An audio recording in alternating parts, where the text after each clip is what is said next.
साथियों, आज मैं आप सभी के सामने जिस विषय पर अपने विचार रखने जा रहा हूं, वह विषय केवल ज्ञान का नहीं, वह हमारे रोजमर्रा के जीवन का सच है। आज का विषय है भटकते मन को सही दिशा कैसे दें। साथियों, अगर मैं आपसे एक सवाल पूछूं, क्या आपका मन हमेशा एक जगह टिक पाता है? क्या आप पढ़ते समय कहीं और खो जाते हैं? क्या आप काम करते हुए मोबाइल, सोशल मीडिया, भविष्य की चिंता और बीते हुए कल में उलझ जाते हैं? अगर आपका जवाब हाँ है, तो यकीन मानिए, आप अकेले नहीं हैं। आज की दुनिया में सबसे ज्यादा जो भटक रहा है, वह इंसान का मन है। मन क्यों भटकता है? साथियों, मन कोई दुश्मन नहीं है, लेकिन जब उसे दिशा नहीं मिलती, तो वही मन हमारा सबसे बड़ा शत्रु बन जाता है। हमारा मन भटकता है क्योंकि हम बहुत कुछ एक साथ पाना चाहते हैं, हम दूसरों की जिंदगी से अपनी तुलना करते हैं, हम भविष्य की चिंता में आज को बर्बाद कर देते हैं, और सबसे बड़ी वजह, हम मन को चलाना नहीं सीखते, मन हमें चलाने लगता है। बुद्ध कहते थे, जिसने अपने मन को जीत लिया, उसने संसार की सबसे बड़ी जीत हासिल कर ली।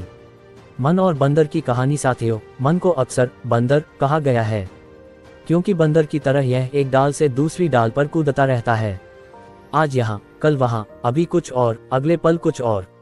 लेकिन सवाल यह नहीं है कि मन भटकता क्यों है, सवाल यह है, क्या हम उसे सही दिशा दे रहे हैं या नहीं। भटकता मन सबसे पहले क्या छीनता है? साथियों, भटकता मन सबसे पहले छीनता है शांति, फिर वह छीनता है एकाग्रता, आत्मविश्वास, निर्णय लेने की क्षमता, और धीरे धीरे इंसान खुद से ही हारने लगता है। आप बाहर से मुस्कुराते रहते हैं, लेकिन अंदर से टूटते रहते हैं। बुद्ध की पहली सीख, वर्तमान में जीना सीखो। साथियों, गौतम बुद्ध ने एक बात बहुत स्पष्ट कही, अतीत जा चुका है, भविष्य आया नहीं है, जो है वह केवल ये क्षण है। लेकिन हम क्या करते हैं? शरीर आज में होता है, मन कल में होता है, और आत्मा कहीं खो जाती है। मन भटकता है क्योंकि हम उसे वर्तमान में रहना नहीं सिखाते। जब आप खाना खाएं, तो सिर्फ खाना खाएं, मोबाइल नहीं। जब आप पढ़ें, तो सिर्फ पढ़ें, नोटिफिकेशन नहीं। जब आप किसी से बात करें, तो पूरी तरह वहां मौजूद रहें। यही माइंडफुलनेस है, यही बुद्ध की सबसे गहरी शिक्षा है। दूसरी सीख, इच्छाओं पर नियंत्रण। साथियों, मन भटकता है क्योंकि इच्छाएं भटकाती हैं। आज चाहिए ज्यादा पैसा, ज्यादा पहचान, ज्यादा लाइक, ज्यादा तुलना, लेकिन बुद्ध कहते हैं, इच्छा दुख की जड़ है। ध्यान रखिए, इच्छा बुरी नहीं है, लेकिन अनियंत्रित इच्छा मन को पागल बना देती है।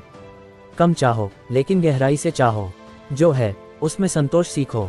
तीसरी सीख, मौन की ताकत। साथियों, आज की दुनिया शोर की दुनिया है, हर कोई बोल रहा है, कोई सुन नहीं रहा।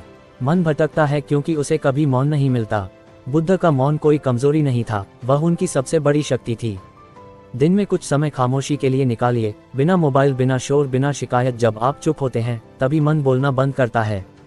चौथी सीख, आत्मनिरीक्षण। साथियों, हम दूसरों की गलतियां गिनते रहते हैं, लेकिन खुद से सवाल नहीं करते। बुद्ध कहते थे, दूसरों को बदलने से पहले खुद को समझो। हर दिन खुद से पूछिए, आज मेरा मन क्यों भटका? किस चीज ने मुझे कमजोर किया? मैंने क्या सीखा? ये सवाल मन को आईना दिखाते हैं। ध्यान मन को दिशा देने का सबसे सरल उपाय। साथियों, ध्यान कोई साधु संतों की चीज नहीं है, ध्यान आज के युवा की जरूरत है।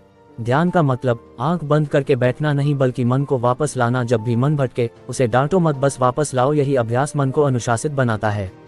साथियों, याद रखिए, मन को दबाओ मत, मन को समझो, मन को दिशा दो। भटकता मन कमजोर इंसान की पहचान नहीं है, लेकिन उसे संभालना मजबूत इंसान की पहचान है। साथियों, अगर आप अपने मन को जीत लेते हैं, तो दुनिया की कोई ताकत आपको हरा नहीं सकती। बुद्ध का रास्ता संन्यास का नहीं, संतुलन का रास्ता है।